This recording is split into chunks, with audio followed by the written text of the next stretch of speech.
Later, both of them started heading toward the Science and Technology University. Feeling embarrassed, Miss Duanya asked Su Chen, "Is it okay for me to come out dressed like this?" Su Chen reassured her, "It's fine. Even if you don't wear anything, no one can do anything to you." However, Miss Duanya, really curious, asked Su Chen if he had been to the Science and Technology University before.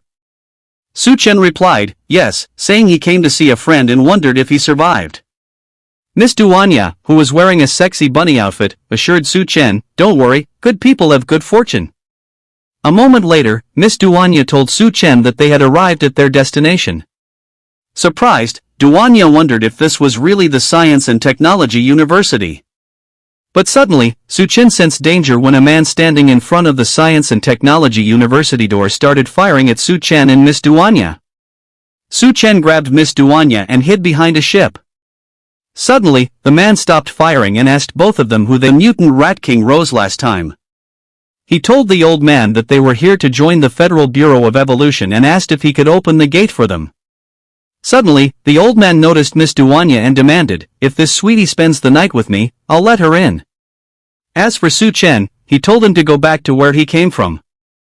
However, Miss Duanya used her ability and hypnotized him, saying, "Brother, for the sake of this braised pork, could you open the gate for us?"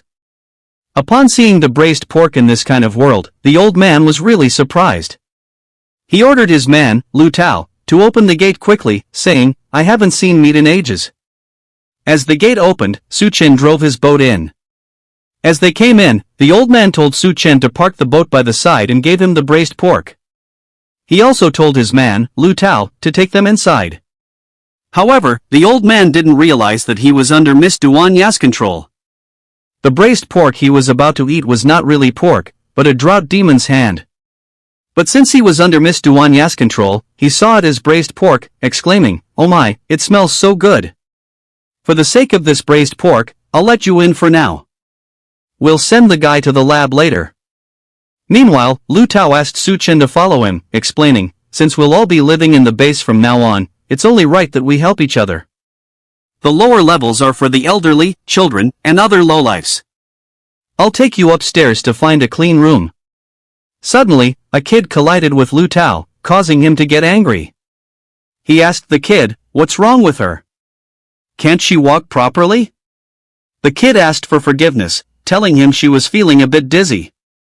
Miss Duanya grabbed the kid in her arms, and saw she was too weak from hunger. She asked the kid where her parents were, and the little girl told Miss Duanya that her parents went to find food, and hadn't come back yet. Upon seeing the little girl's situation, Miss Duanya be hungry? Miss Duanya was embarrassed after hearing this, but Su Chen assured the little girl that she didn't need to worry. Bunny's sister will never go hungry. But the little girl didn't believe his words, saying, "You're lying, nowadays, who doesn't go hungry?" Su Chen, growing annoyed, said, "You can doubt my character, but don't doubt my strength." He then retrieved a hot pot from his storage, and told the little girl, "As long as you're with me, you won't go hungry." The little girl was surprised after seeing the hot pot, and told Su Chen she wanted to be with him too. Miss Duanya quickly intervened, grabbing the little girl and telling her, "Kids shouldn't talk nonsense. Eat up." Suddenly, Su Chen heard some noise. He saw 3 men heading toward them. The men were demanding everyone to leave, declaring, "Don't you know that hoarding food is against the rules? All materials must be handed over first, and then exchanged for contribution points."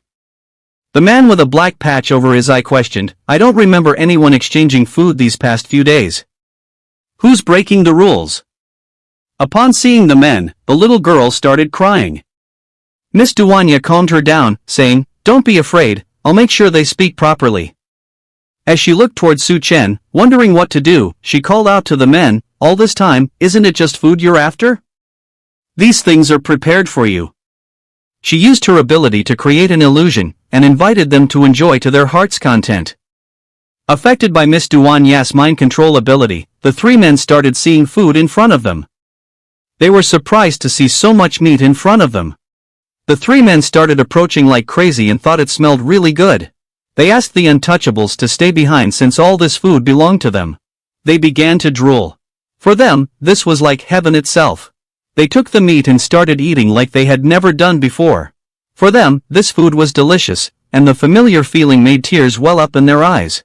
Their leader began to stare fixedly at Duanyu, started pointing at her with his finger, and, while he had food in his mouth, began to smile.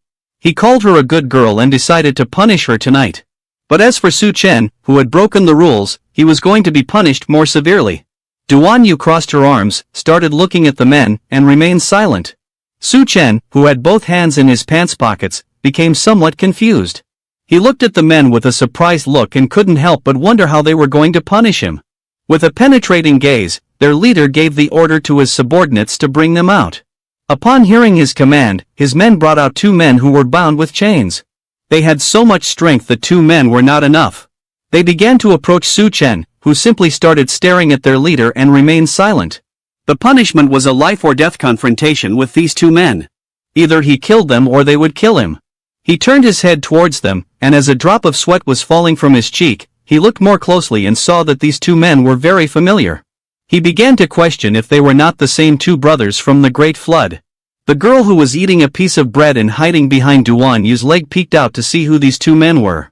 When looking more closely, she saw that they were the older brother and the second brother. Upon realizing that they were about to engage in a fight to the death, she couldn't help but panic and start crying. She tried to intervene, but Duanyu stopped her, placed her hand on her head, and, with a confused look, asked her if those 2 were her brothers. The girl began to cry even more and tried to go help them, but Duanyu grabbed her by the waist with both arms. The girl started reaching out her hand towards them, called the men bad guys, and ordered them to release her brothers. She also asked Su Chen not to go there, as there was something wrong with them.